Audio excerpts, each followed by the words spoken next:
27, 19 KA 100 138s, 21 KA 100 158s, 33 X30 juniors, 13 mini 60s, and also the X30 Ladies Cup division, comprising of 28 drivers in total. A lot of action has happened. It is sunny. It is 13 degrees here in the first weekend of October. A breeze in the air. And what's more, thank you very much, Guillaume, we have our grids. There was a lot of action that happened this morning. The temperature started at around about 7 degrees Celsius when we kick-started with qualifying at 10:15 this morning. But of course, Guillaume, we are right in the epicenter of one of the most treasured, hallowed, iconic venues. We are right inside the section of the Porsche curves and karting of the iconic Circuit de la South, which normally is occupied by LMDH and GT3 machinery once every summer for a twice around the clock adventure.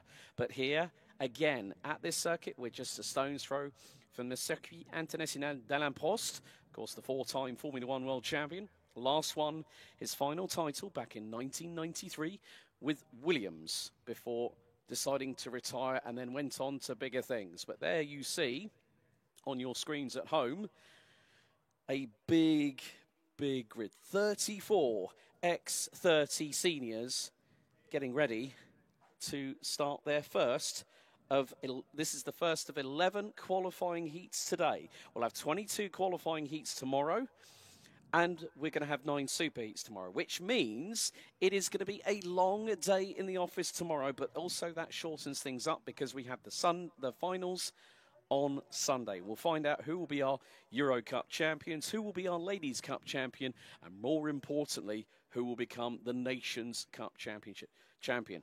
It also means, the good thing is, this is a tune-up for the forthcoming IAME Warrior Final, starting early November. Cartódromo Lucas Guerrero in Valencia in Spain. And what's more, this is the perfect way to tune up for a one-off event, to run in a one-off event here, Guillaume. Effectivement, pas mal de prix donc qui seront à décerner ce week-end dans cette superbe région des Pays de la Loire sur le circuit international du Mans. Donc la Nations Cup qui ira donc à quelques-uns des pilotes qui se battront pour représenter leurs couleurs nationales avec un total de 22 pays en lice pour cette Nations Cup dont la dernière édition s'était déroulée il y a de cela quelques années avant la pandémie de Covid. Rendez-vous compte, en Italie à l'époque, c'était la France qui demeure à ce jour la dernière nation victorieuse de cette compétition. Pour pouvoir repartir avec la Nations Cup à la maison, il faudra compter donc sur le classement de la meilleure pilote féminine évoluant en Ladies Cup, le classement du meilleur pilote en X30 junior et les 2 meilleurs représentants en X30 senior, donc un total de 4 représentants par pays pour pouvoir prétendre à cette Nations Cup. Des tickets en lice pour la grande finale IAME, la IAME Warriors Final, qui prendra place donc sur le circuit, le Cartódromo Lucas Guerrero de Valencia. Ce sera pour le mois de novembre. D'ici là, encore beaucoup d'autres compétitions internationales, mais la IAME Warriors Final sera en quelque sorte la cerise sur le gâteau d'une saison mondiale IAME hautement disputée, âprement disputée aux 4 coins du monde, dont cette compétition sera l'un des jalons décisifs pour obtenir les quelques derniers tickets pour les vainqueurs, avec dans chacune des classes, évidemment, seules 3 places sur le podium à prétendre. On est parti, le feu vert et le drapeau vient de s'agiter, vous l'avez vu. Ce signal donc pour la catégorie X30 Senior de prendre place sur le circuit. Bienvenue donc dans le Pays de la Loire, sur le circuit de la Sarthe, le karting international du Mans. Les pilotes prennent place sur le tracé, le temps du tour de chauffe. Et votre grille de départ avec en pole position Victor Louis, qui s'élancera donc, Marcus Luzio devrais-je dire, et le pilote britannique qui va s'élancer donc depuis la pole position avec Victor Louis, le pilote belge, à ses côtés. Puis nous aurons Loris Satch et Mehdi Lassoud sur la 2e ligne. 3e ligne de la grille, Louis Castellini et Ruben Moya, suivi de Bertram Satch et Fred Green sur la 4e ligne. 5e ligne, François Delati et Adam Rahali. Florent Dirda et Evan Meignier sur la 6e ligne. 7e ligne, Maxime Jolet et Tian Lescali. 8e ligne, Sam van der Eyden et Lars Venik. So, row 9, Matteo de Verne and Mathis Aumetre. Completing the top 20, Jules Sablerol and Rafael Dao. Next up, Axel Wingard and Arthur Goncalves. Casper Norman and Marcel Matjewicz round out row 12. Row 13, Anthony Moonen and Keanu Vellens. Emilio Van Offerberger and Victor Agerta round out row 14. Dylan Patel and Ilie Prouveau round out the top 30, completing the 34-strong grid for X30 Senior Heat 1 E versus F.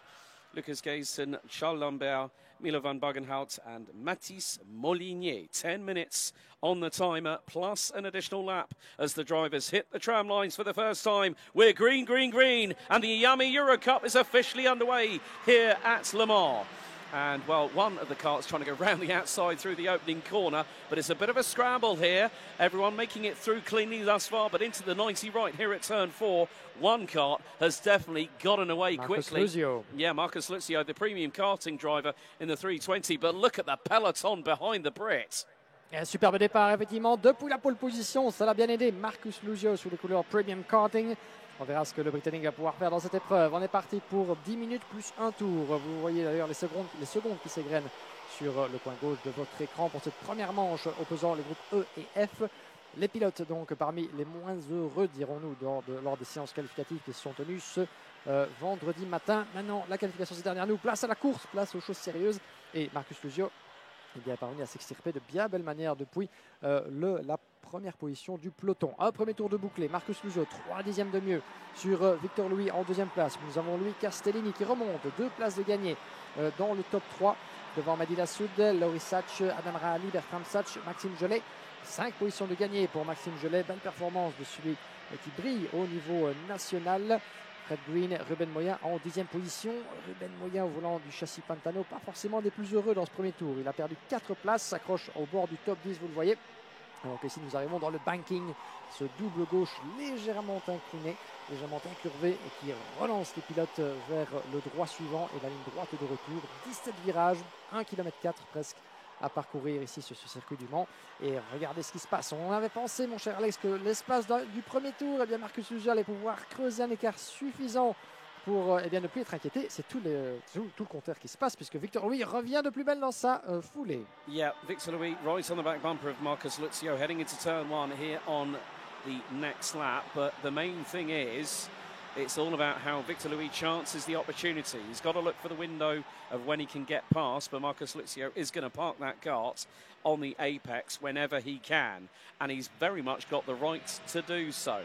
Mehdi Laswed closing in on Louis Castellini in third place. Adam Rahali, the Algerian, trying to close in on the Danish driver who's just gone purple in sector number 1. Falcon Racing's Loritz Saxe, who rounds out the top 5 as the field makes its way down the backstretch once again. Victor Louis pulls out to the left-hand side. Up the inside he goes. Oh, but he drifts wide, and Luzio's back through. And it looks like Castellini's got through as well at the next right-hander. And Victor Louis straight back on the offensive, and he's going to go drop down to 5th by the end of this lap. What a disaster for Victor Louis. Tried to make the move on Marcus Luzio, and it all went wrong. Oui, malheureusement, ça ne s'est pas passé comme prévu pour Victor Louis, qui est passé du siège potentiellement de leader à la 5e place. Ça ne s'est vraiment pas passé comme prévu dans cette chicane. Du moins, il a tenté de prendre l'intérieur.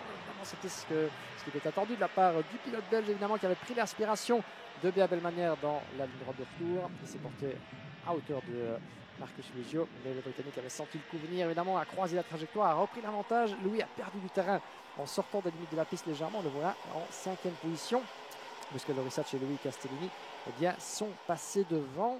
Il va falloir s'y reprendre un petit peu, sans doute pour Victor. C'est une première bonne tentative pour montrer à Marcus Luzio de quel bois il se chauffe, évidemment. Luzio, il a l'expérience. Victor Louis aussi, ça fait quelques années, évidemment, qu'on a le plaisir de l'avoir à ce niveau. Marcus Luzio, vainqueur de la IAME Winter lors de précédentes saisons également. Il est entre le kart et la monoplace, après avoir fait ses débuts outre-Manche, du côté de la catégorie GB4. Mais le voilà qui revient en karting, donc l'expérience est encore davantage accumulée pour Marcus Luzio, qui sera en emporté un des grands favoris de cette catégorie ce week-end. Yeah, Mehdi Laswed is being closed in on by Falcon Racing's Loritz Saxe. In the meantime, Bertram Saxe got through the double left hairpin on the camber, past Adam Rahali before going past on the back straightaway. So Luzio leading by about the best part of 0.6 of a second. Bertram Saxe has just gone purple in the opening sector, but a real squabble for 4th place. That is being led by Victor Louis, nearly making it 3 wide were Castellini possibly and Bertram Saxe. But at the front end of the field, there has been a change because now Marcus Luzio has lost the lead. Mehdi Laswed from kart 45 on the Sodi kart leads after another exchange. And Loris Saxe very much hot to trot right in the wheel tracks of the 320 from Premium Karting. Voilà qui va être intéressant. Nous sommes pour l'instant presque à la mi-course ici. Il reste que 5 minutes et un tour encore de cette épreuve. On approche de la mi-course de cette première manche qualificative. Et changement de leader avec Mehdi Lassoud, effectivement, au volant de son châssis Sodicart. Et qui met sous pression Marcus Lugione et qui va perdre une place de plus belle. Oh, on est passé à 2 doigts d'une sérieuse explication là-bas entre Marcus Lugione et Louis Sachs. Sachs, le pilote Falcon, qui a tenté de prendre l'avantage à l'intérieur du banking sur le Britannique. Marcus Lugione n'entendait pas de cette oreille, à contre-attaquer. La porte était fermée, mais ils étaient à 2 doigts. Eh bien, je me demande même si les roues ne sont pas allées gentiment se susurrer là-bas. Il y avait peut-être du contact, en tout cas, pas de quoi les mettre au tapis, pas de quoi compromettre leur course pour l'instant. Mais c'était un premier avertissement pour Marcus Lugione. Les Britanniques qui perdent du terrain. On le voit au niveau des chronos respectifs. Il accuse maintenant 8 dixièmes de retard sur Mehdi Lassoud, le leader du kart 45 ici dans cette première manche. Évidemment, il est contre à défendre Marcus Lugione. Difficile d'être à la fois dans la défensive et à la fois dans l'attaque pour ce qui est de cette suite d'épreuves. Il reste 4 minutes et un tour pour Marcus Lugione. Il va devoir résister. Ce ne sera guère facile puisque le Sachs revient dans sa roue. Il n'a pas perdu de contact pour l'instant. Le pilote Falcon. Victor Louis, pendant ce temps-là, a repris l'avantage sur Adam Rahali pour le gain de la 4e place. Yeah, Ruben Moyes has gone purple in sector number 1 and he's back up to 6th place, which is exactly where he qualified. But again, Loris Sachs are trying to force the issue here between himself and Marcus Luzio as the two are embroiled in a battle. Lassued again leads the way. Lead now nearly 9.5 tenths of a second. Luzio on the defensive into turn 1. And again, Sachs is just keeping in the wheel tracks. He's just waiting because he knows that time is counting down. As soon as they come out of that final left-hander and onto the start-finish straight, they can see the digi flag clear as day. So they know how much time they've got left. They'll be keeping an eye on their chronometers if they get a chance to blink and have a look at them. But Ruben Moya, 15.531 in the opening sector. And more to the point, the opportunity for Ruben Moya to start closing in on Victor Louis, of course, running with the Pantano Racing team. Purple in sector 2 by Moya once again. We're looking on course to the new fastest lap of this opening heat. This is heat 1 for Senior X30. And Lassued has a lead, still of around 9, nearly a second. Sachs is still waiting, biding his time, but whilst that's happening, new fastest lap of the race, 52.960 by the Spaniard in 5th. Pantano Racing Team's Ruben Moya, but Sachs is not letting Luzio go. Presque une seconde entre le leader et Marcus Lugione qui a perdu à ce stade évidemment de l'épreuve toute prétention à une victoire potentielle. J'ai l'impression que le Sachs pour l'instant attend son heure. Il reste sagement derrière le pilote britannique en 3e position. À l'extérieur du banking là-bas, attend-il sans doute les derniers instants cette épreuve pour faire la différence? Il a bien senti que Lugione allait défendre bec et ongle jusqu'au drapeau d'année de cette première épreuve. Ça fait partie du jeu évidemment et c'est le moins qu'on puisse attendre de la part de Lugione. Mais pour l'instant, le Sachs qui reste sagement derrière. Peut-être espère-t-il aussi pousser Marcus Lugione vers l'avant d'une certaine manière et pouvoir réduire l'écart qui avoisine la seconde maintenant. Ça ne ferait pas les affaires de notre leader, et c'est certain. Mais pour l'instant, Marcus Lugione a repris légèrement. Il a creusé un écart d'un dixième. Donc pas forcément de quoi se sentir totalement hors de danger, loin de là. Puis nous avons Victor Louis rapidement dans le reste du top 10 qui reste pour l'instant inchangé avec Ruben Moya qui revient très très fort. Je regarde au niveau de son écart, une demi-seconde d'écart pour l'instant sur Ruben Moya pour le gain à la 4e place. Donc Victor Louis va devoir être attentif à cette fin de course puisque le pilote belge va avoir quoi à faire si Moya décide d'aller le chatouiller en vue de l'arrivée. Vous avez là-bas dans le banking à l'extérieur de notre position sur ce circuit du Mans très très large, hein, non seulement au niveau de la piste mais aussi de l'étendue du circuit. Ça donne pas mal de travail non seulement au pilote mais aussi au commissaire en cas d'incident pour aller d'un côté à l'autre du tracé. Mais pour l'instant on est rentré dans une phase légèrement d'observation de cette fin de course. Il reste 1 minute plus 1 minute, rappelez-vous, donc voilà, le calcul est aisément fait. Et Lugione pendant ce temps-là a légèrement réduit l'écart, mais pas grand-chose. J'en ai bien peur pour Marcus Lugione. Il disposera de pas assez de temps sans doute pour aller chatouiller Mehdi Lassoud. And I think Ruben Moya has just got through on Victor Louis for 4th position. Biggest losers in this race, Louis Castellini down from 5th, 19th. Mathis Maître started 18th, now 32nd. Ilya Prouveau, 30th on the grid, now 17th as we head into the final 25 seconds plus an additional lap of this opening heat. Heat 1, E versus F, and Luzio still doing a very good job to keep defence on Loritz Saxa. But look how quickly Ruben Moya in fourth is closing. 2 laps to go. And, well, the consistency of Mehdi Lassued on the Kart 45 Sodi karts leading the way. Well, now the timer has expired. We've got 1 and 1 more to go here, Guillaume. It's all about when Loritz Saxa decides to pull the trigger, but then you've got an even bigger when does Ruben Moya go for the pair of them. He's either going to do 1 or 2 things, pick them 1 off at a time or go for 2 for the price of 1. En effet, on est passé d'une bataille à 2 à 3 pilotes pour l'instant, puisque Victor Louis, vous le voyez là-bas, à l'entrée du banking, s'est laissé décrocher par le pilote espagnol du Team Pantano, Ruben Moya, qui fond littéralement sur ses 2 rivaux. Et attention, ça va tenter de passer à l'intérieur par l'extérieur. Loris Sach, Ruben Moya pourra en profiter et il passe à l'intérieur. Bien joué de la part de Ruben. On a senti que Marcus Luzio fermait la porte au niveau du point de freinage à l'approche du virage à gauche. Loris Sach a tenté de faire l'extérieur. C'était la porte ouverte pour Ruben Moya qui va tenter le tout pour le tout. Ils vont être à 3 de front presque. La réponse de Loris Sach qui reprend la position à l'intérieur de Moya. Moya va tenter de contre-attaquer dans ce dernier tour. Oh, que ça va être très très chaud. Et j'en ai bien peur. Peut-être que Marcus Luzio en fera les frais. Oh, Ruben Moya trying to go for the undercut. And he's trying to get the pair of them at the same time through turn 4. Got through on the day. Now Victor Louis joins the battle at the back end of this quartet. But it's given Mehdi Lassued from Kart 45 the opportunity on the 289 Sodi kart, who started from the outside of row number 2 in 4th position. 3-way scrap coming through the banked double left at the far part of the circuit, the top right of it. And still there battling away. Luzio battling with Moya. Moya's trying to go for the under over here. He's going to pin it round the outside. They nearly tangle. Oh, and Moya's got off the circuit. Round the outside goes Bertrand Saxa. Lassued takes the win. Second, it's going to be Loritz Saxa. Third, Marcus Luzio. Fourth, Victor Louis. Bertrand Saxa making it from 7th on the grid to finish in 5th place. Ruben Moya ends up 6th after that off-track excursion, ahead of Matteo Dauvergne, who started 17th, finished in 7th, ahead of Adam Rahali, who started from 10th, finished 8th. François Delati and Evan Magnier round out the top 10 positions. Zem van der Heijden, then we got Fred Green, Titouan Lescali, Maxime Gelé, and Axel Wingard rounding out the top 15.